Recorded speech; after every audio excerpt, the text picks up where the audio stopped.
અમારા છોકરા કુંવારા છે, અમારે સમરસતા નથી જોઈતી, અમારે સમાનતા જોઈએ છે.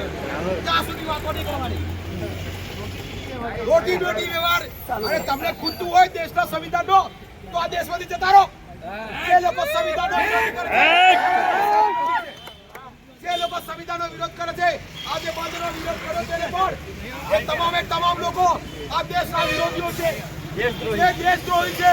આ બંધનો જેને સાથ સહકાર નથી આપ્યો હોય એ આદિવાસી હોય કે દલિત હોય કે અન્ય ભારતીય હોય, આ બંધને સમર્થન નહીં આપીએ પણ દેશનો વિરોધી કહેવાશે. સંવિધાનનો વિરોધી એટલે દેશનો વિરોધી. એને રાસુકા લાગવું જોઈએ સાહેબ. જેને પણ આ વસ્તુ કર્યું છે એ આ જેવી રીતે આસામની અંદર કર્યું એ જ પ્રકારે ગુજરાતમાં કરી રાખવા, દેશમાં કરવા જાય. આપણા લોકો SC ST OBC માઇનોરિટી સમજી લેવાની જરૂર છે.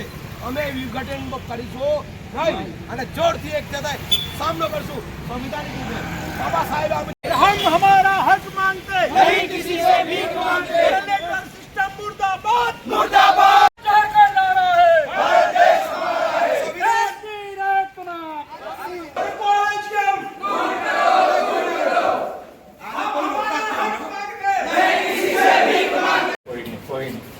હવે શાંતિથી એક વી વોન્ટ જસ્ટિસ સિમ્પલી બહુ મોટો અવાજ નહીં કરવાનો, શાંત કોઈને ડિસ્ટર્બ નહીં. We want justice, we want justice, we want justice, we want justice. સંવિધાન જિંદાબાદ, સંવિધાન જિંદાબાદ, સંવિધાન જિંદાબાદ. લોકશાહી જિંદાબાદ, લોકશાહી જિંદાબાદ. હક માંગતે નહીં કિસી સે ભીખ માંગતે.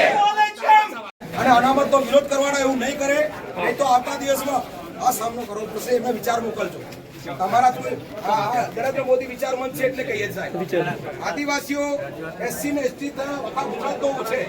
આ વિચાર મંચથી તમે કહેજો નરેન્દ્ર મોદી સાહેબને કે એક બાજુ તમે જજમેન્ટ કરો છો કોર્ટને અને એક બાજુ કે નહીં કરીએ તો સરકારે તો એમને કીધું છે સાહેબ.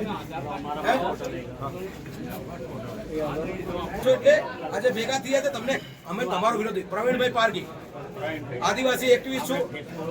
હા બિલકુલ મળતા પણ તમારા વિચારો સાથે અમે નથી. નરેન્દ્ર મોદીનો વિચારો તમારે નહીં, નરેન્દ્ર મોદીના વિચારો છે કે આ દેશમાંથી આ રોસ્ટર અનામત નાબૂદ થાય. જો રાજ કરવું હશે તો આનો વિરોધ નહીં કરવાનો. અમે તમારા છીએ, તમે આ દેશના નાગરિકો બધા છીએ બસ. પણ વિચાર એવો કરીએ કે અહીં ખાવાનું તૈયાર અલગ અલગ ના, અમારે તો વિનાશ કરે. અમારે કહી દેજો સમરસ નથી જોઈતું, સમાનતા જોઈએ છે.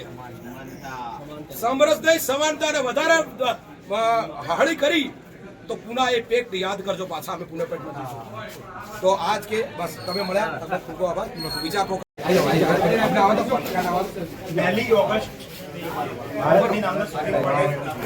ખાસ એ નતું પણ રાતના 10 વાગે હરીશભાઈનો ફોન આવ્યો કે આવેદનપત્ર જે મેં છે તૈયાર રાખ્યું છે શું કરીએ. મેં તો આપણે ગભરાવાની જરૂર નથી. રાતે 10 વાગે આપણે બધા ગ્રુપોની અંદર મેસેજ મૂક્યો અને દરેકને આપણે જાણ કરી. પ્રવીણભાઈને 10 વાગે મૂક્યો હતો, સાહેબને 10 વાગે મૂક્યો હતો અને બધા પીડિતો છે એટલે આ બધા એકદમ બધા આવ્યા. બરોબર છે. ખૂબ આપણો બધાનો ખૂબ ખૂબ આભાર. સાહેબની જોડે રજૂઆત કરી અને આગળ આપણું કાર્ય વધે અને આ ખરેખર આનો અમલ ના થાય કાયદાનો એ રીતે આપણે બધા એક રહીએ એ માટે જય ભીમ, નમો બુદ્ધાય, જય જોહર. બધા હાજર છો તો એક વાત ધ્યાનથી સાંભળી લેજો. આ સરકાર જે છે એ સરકારના આવ્યા પછી આ દેશમાં જે અનામતની પ્રથા હતી એ પ્રથા ઉપર કેટલા એના પર ઘા કરવામાં આવ્યા છે. એ ઘાની અંદર સૌથી પહેલો ઘા જે છે એ પેન્શન બંધ કરવાનો ઘા હતો. પેન્શન બંધ કરવાનો ઘા, કોઈ અવાજ નહીં. એટલે આ લોકોએ પ્રયોગ કર્યો કે આમાં અવાજ નથી થતો, ચલો આગળ વધો. ખાનગીકરણ, પ્રાઇવેટાઇઝેશન, સરકારની મોટી મોટી કંપનીઓ, સરકારની મોટા જે એકમો હતા એ એકમોનું આપણે પછી વાત, એ એકમોનું ખાનગીકરણ થઈ ગયું. આ ખાનગીકરણ બાબતે કોઈ જ વિરોધ નહીં. એટલે આ લોકોને ખબર પડી કે અનામત ઉપર જે ઘા કરીશું આ લોકો ચલાવી લેવાના છે. એના પછી સ્ટેપ બાય સ્ટેપ આપણે એટ્રોસિટીના કાયદાને પણ છેડછાડ કરવામાં આવ્યો. એમાં સમગ્ર દેશની અંદર આંદોલનો થયા. હમણાં હાલમાં પણ અન્નેશ કુમારના જજમેન્ટથી એટ્રોસિટી એક્ટ જે છે એના અમલને નાબૂદ કરવા માટેનો પ્રયત્ન થઈ રહ્યો છે. અને ફરીથી અનામત માટેનું એક જોરદાર જજમેન્ટ જે છે સમગ્ર ભારત દેશમાં કે ભાઈ આપણે અનુસૂચિત જાતિના કેટલા લોકો ગુજરાત રાજ્યની અંદર 7% અને કદાચ હવે વસ્તી ગણતરી પ્રમાણે 9-10% થયા હોય અને અનુસૂચિત જનજાતિના 15%ની જગ્યાએ 17-18% થયા હોય. તો આ લોકો અંદર એકબીજા સાથે લડીને મરી જાય. ડિવાઇડ એન્ડ રૂલની નીતિ જે અંગ્રેજોની હતી એવું કહેતા હતા, અંગ્રેજોની કોઈ નીતિ નહોતી. આ નીતિ આ જ લોકોની હતી. અને આ લોકો ડિવાઇડ એન્ડ રૂલના ભાગ રૂપે આ જે વસ્તુ જે છે કરી રહ્યા છે. અને આપણા લોકોના અંદર ભાગલા પડાવવાની વાત છે, આપણા લોકોને અંદર લડાવવાની વાત છે. હજી સુધી તો અધિકારો એટલા મળ્યા જ નથી કે આપણે આર્થિક રીતે સક્ષમ થયા હોય. આ ગોધરાની બજારમાં જઈને જુઓ કે આપણી કેટલી દુકાનો છે, આ માર્કેટમાં જીઆઈડીસીમાં જઈને જુઓ કે આપણા કેટલા ઇન્ડસ્ટ્રીયલિસ્ટો છે. કશું જ નથી. આપણે માત્ર એક નોકરી મેળવી છે અને એ નોકરી કોઈક વ્યક્તિએ ભૂલથી મેળવી છે અને એ નોકરી આમના ધ્યાન પર છે કે આટલું અમને કેમ મળી ગયું છે અને હવે બીજી પેઢી જે છે એનો લાભથી વંચિત થઈ જાય અને આગળ કોઈ વિકાસ જ ના થાય.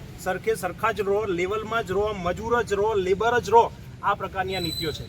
એમના જે લોકો છે કોલેજિયમ સિસ્ટમથી સમગ્ર ભારતમાં જજો બની જાય છે. આ 70 વર્ષથી ઉપરાંતનો આઝાદીના સમયમાં અનુસૂચિત જનજાતિના લોકો કોઈ જજ બને એવા પ્રયત્ન એમણે આજ દિન સુધી નથી કર્યા. SC ST જજોની સંખ્યા વધે એવા કોઈ પ્રયત્ન નથી કર્યા. એડમિનિસ્ટ્રેટિવમાં આપણા લોકો આગળ વધે એવા કોઈ પ્રયત્ન નથી કર્યા. ઉપરથી લેટરલ એન્ટ્રી જે છે એના માધ્યમથી સચિવ કક્ષાના લોકોને ડાયરેક્ટ ત્યાં આગળ એપોઇન્ટમેન્ટ આપી દેવામાં આવે અને એ એપોઇન્ટમેન્ટ આપીને સીધા કલેક્ટરથી ઉપરના પદોમાં એ લોકોને બેસાડી દેવામાં આવે છે. આનો વિરોધ આપણે લોકો નહીં કરીએ તો નહીં ચાલે. લેટરલ એન્ટ્રીથી જે હમણાં ભારતની સંસદમાં જે હોબાળો ચાલી રહ્યો છે એ સિવાય બી 57 લોકો આજે પણ કાર્યરત છે અને એ લોકોને પાછા જ્યાં સુધી ના બોલાવવામાં ત્યાં સુધી આપણે આંદોલન કરવું પડશે. અન્યથા એ લોકો એવું સમજશે કે અમે 57 લોકોને તો અંદર નાખી દીધા. આ 57 લોકોમાં આપણા લોકો હતા જે નથી આજે. એટલે પરિસ્થિતિ એ છે કે આપણી અનામત, આપણા અધિકારો, બધી જ વસ્તુ જે છે એને એ લોકો છૂંદી રહ્યા છે. એ લોકો એને પૂરેપૂરા ખતમ કરી રહ્યા છે. આપણા લોકો જાગી રહ્યા નથી. થોડાક જ લોકો સતત જાગી રહ્યા છે, બાકીના લોકો ઊંઘમાં છે. એટલે આ ઊંઘમાંથી જો આપણે લોકો ત્વરિત નહીં જાગીએ તો સમજી લેજો કે આવનારી પેઢીઓ ફરીથી એ જ પ્રકારની યાતનાઓ જે મનુસ્મૃતિના સમયગાળામાં જે યાતનાઓ હતી, યાતનાઓ ફરીથી આપણે બધાએ ભોગવવા માટે તૈયાર રહેવાનું છે. એટલે તમને બધાને વિનંતી છે કે આ બધી વસ્તુનો ગહન અભ્યાસ કરીને આપણે બધા આગળ વધીએ અને એક આપણને ન્યાય ના મળે ત્યાં સુધી સતત આપણે બધા જ લડતા રહીએ. બસ આટલી વાત કહીને મારી વાત પૂરી કરું. જય ભીમ, જય ભારત. સરકાર સંવિધાનને માનતી નથી. સરકાર સંવિધાન ઉપર જતી હોય તો આદિવાસીઓનો 13-3 ક છેલ્લે ને જાણો છો ને 13-3 ક રૂઢી અને પરંપરા અને વિધિનું બળ તો ચાલુ કરો. આપણે 13-3 ક ગ્રામ પંચાયત બનાવો, ગ્રામ સભા બનાવો. જો સરકાર ના માને, સંવિધાનનો અધિકાર ના, સંવિધાન બનાવ્યું છે, સંવિધાનનું પાલન ના કરતા હોય, બાબા સાહેબનું પાલન નથી કરતો, વિધિ અને બળ બળ્યું છે. 244 13-3 ક રૂઢી અને પરંપરા આપણો હક પોતે જાતે અપનાવો. પંચ બનાવો અને આનો રાજદ્રોહ કરો. જે લોકો બોલે છે સંવિધાનના વિરુદ્ધમાં બોલે છે તો 13-3 ક રૂઢિ અને પરંપરા ગ્રામ સભા બનાવી રાજદ્રોહનું એમને કલમ લગાવો. એ આદિવાસીઓ અને મૂળવાસીઓના અધિકાર છે. તો જો ના માને તેની ઉપર પુનઃ પેકની પણ માંગણી કરો તો જ આપણો ન્યાય મળશે. બાકી આ જે મનુવાદી સોચવાળા છે એ લોકો આપણને જીવવા દેવા માંગતા નથી. અંદર લડો અને પછી અમે રાજ કરો.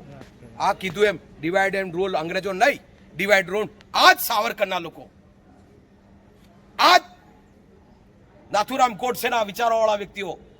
આજે કોઈ કે મેં ફેસબુક પર જોયું કે ખોટું તો આ બધું પ્રકારનું ના થાય એની માટે આપણા લોકોએ SC ST એકતા મંચ છે, ST OBC પણ સાથે રહો અને આપણે લોકોએ આને જબરદસ્ત સંવિધાન બચાવવા માટે થઈને આપણે પૂરી તાકાત, ચાહે આપણો જીવ જતો રહે, આપણા પૂર્વજો જીવ આપ્યો છે તો આપણે પણ આપવું જોઈએ અને संवैधानिक રીતે આપવું જોઈએ. એ મારી भारत के बंद का ऐलान है और पंचमहल के अंदर हम आदिवासी समाज और SC ST समाज आज बंद पाल रहे हैं. हमारे आवेदन पत्र दिया है वो सुप्रीम कोर्ट का जो जजमेंट है उस जजमेंट का हमें विरोध करता है. ये पूरे भारत के समर्थित हमें सुप्रीम कोर्ट का जो जजमेंट दिया विरोध दिया है. तो कहने का मतलब है जो नहीं कर, कोई भी छेड़छाड़ नहीं करे. हमारा संविधान अधिकार है. SC ST का कोई भी 13-3 का और 244 के बाद आपको सुप्रीम कोर्ट में चेंज करना है तो विधानसभा में आके संसद के अंदर पार्लियामेंट में बोलो कि हम इससे ले चुके जाते हैं, संविधान सभा की रद्द कर दिए. इसलिए हम इसी का विरोध करते. बाकी जय जोहर, जय भीम, जय भारत.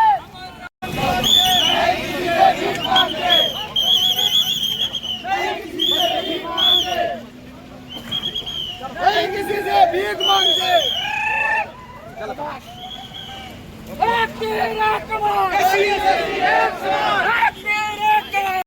ગોધરા છે આજ રોજ 21 ભારત બંધનું એલાન હતું. 1 ઓગસ્ટ સુપ્રીમ કોર્ટે જે SC ST એની જે કોટાની અંદર બી પાછું વર્ગીકરણ કરવાની જે વાત કરી છે, સાથે સાથે કિમિલિયર લગાડવાની પણ વાત કરી છે, એનો સખત વિરોધ આખા ભારત દેશમાં થઈ રહ્યો છે. આજરોજ મેં ગોધરા ખાતે પંચમહાલ જિલ્લાના SC ST અને OBC સમાજના લોકો ભેગા થઈ અને આવેદનપત્ર આપી અને થોડી 5 મિનિટ માટે અમે રસ્તો બંધ કરી અને અહીંયા સર્કિટ હાઉસ સુધી પહોંચ્યા છીએ.